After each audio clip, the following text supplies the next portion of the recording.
Today we're talking about Ravensburger's Villainous and why it has to go. Hello and welcome to Assorted Meeples. I'm Phillip, the Meeple on duty, and today I'm going to be digging into a bit of Ravensburger's Villainous series, whether it's the Marvel, the Star Wars, the Disney versions of the game. It's more about the general system and how it all plays out. Now, for starters, I only have the Disney stuff. I did not get into the Marvel or the Star Wars, but from everything I've heard, it all plays very much the same. And so I don't feel bad about including them all in one broad arching category. In Villainous, you are playing as one of the villains. Okay, surprise. And you have your realm, which has 4 locations on it. On your turn, you're going to move, and each villain has their own special goals that they're trying to accomplish to win the game. Like Ratigan from The Great Mouse Detective is trying to get the Robot Queen to Buckingham Palace, or if that gets foiled, trying to defeat Basil before anybody else can do that. Or the evil queen in Sleeping Beauty is trying to put a curse on each of her 4 lands. They range in difficulty and different challenges. Like, I love Yzma's because it's the shell game. You split her fate deck across her 4 locations and you're trying to find Cusco to kill Cusco. It's absolutely brilliant. That one is by far my favorite one I've played with so far. I have not played with all of them. I have all the content, which is getting to be a lot, and that's one of the problems. Now, on your turn, you're going to move to one of your realm locations in your realm, and you're going to be able to take any location action at that location. There are ones that let you draw cards, discard cards. There are ones that let you draw cards or discard cards or take power, which give you the ability to hire people and things like that. Or there's the fate deck or fate action, which allows you to draw 2 cards from your opponent's fate deck and play the one that you want down on their realm. The system itself is really good. I enjoy the general gameplay loop of the game because when it's not your turn, there are condition cards that you can have in your hand that when your opponents meet those conditions, you can play it and get a bonus yourself. So while you're waiting for your turn, you can take actions and still stay engaged in the game. The next part that I really like about these is that the artwork is all original. They just didn't recycle from the games or from the movies and stuff like that. They went out and had all new artwork, stylistically almost identical to the original artwork from the movies, and I'm here for it. Like, part of the reason I struggle getting rid of this game is, 1, it's actually a solid little game for solitaire, and 2, the artwork is just so gorgeous. I love just sitting and looking through the cards. Even the backs of the cards are absolutely gorgeous. And that makes it very hard to get rid of a game that you really enjoy like that. Especially for me, I'm an art major. I nerd out on the weirdest things sometimes. Switching gears a little bit to some of my criticisms of the game now. As a multiplayer game, this is really like playing a solitaire game with a bunch of people at the same time, taking turns to do anything.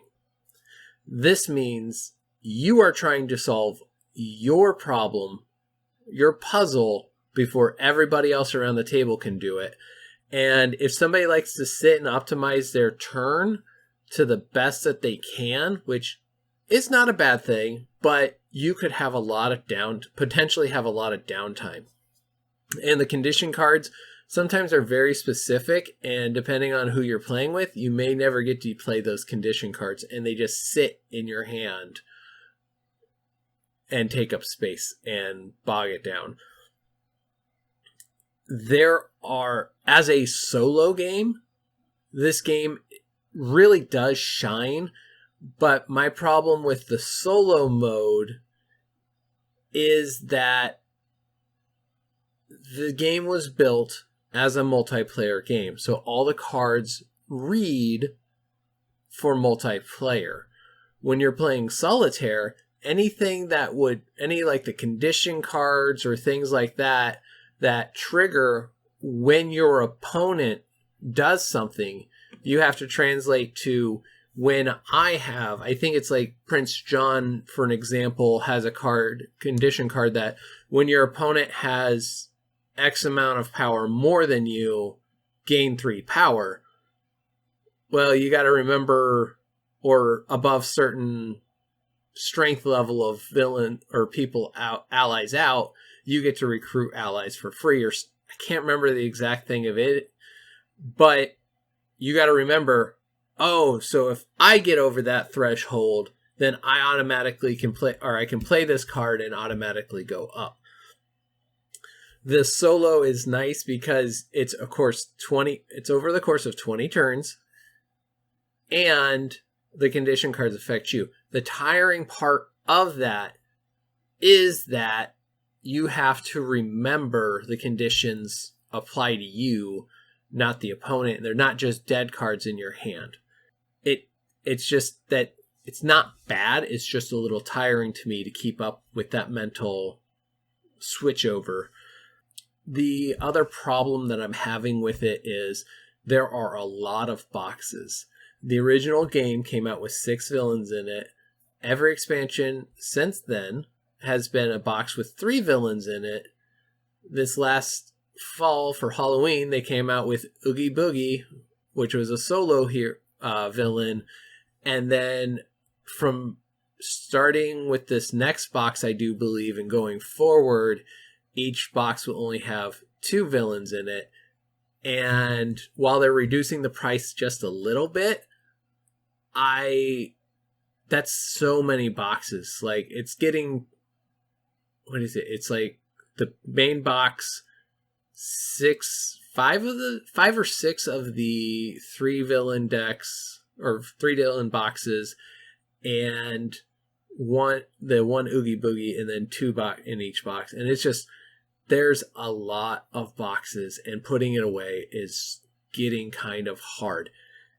Now, if it was easy to store, I haven't come across an affordable option that I liked that I could make or do myself. I've seen a few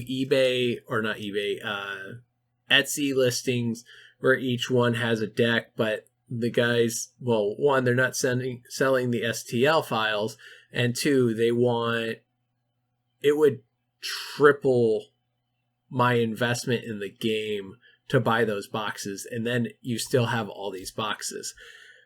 So I either need to figure out an easy solution, which I have, I just need to get the tools to do it, and two, I think I just want to part ways with my collection.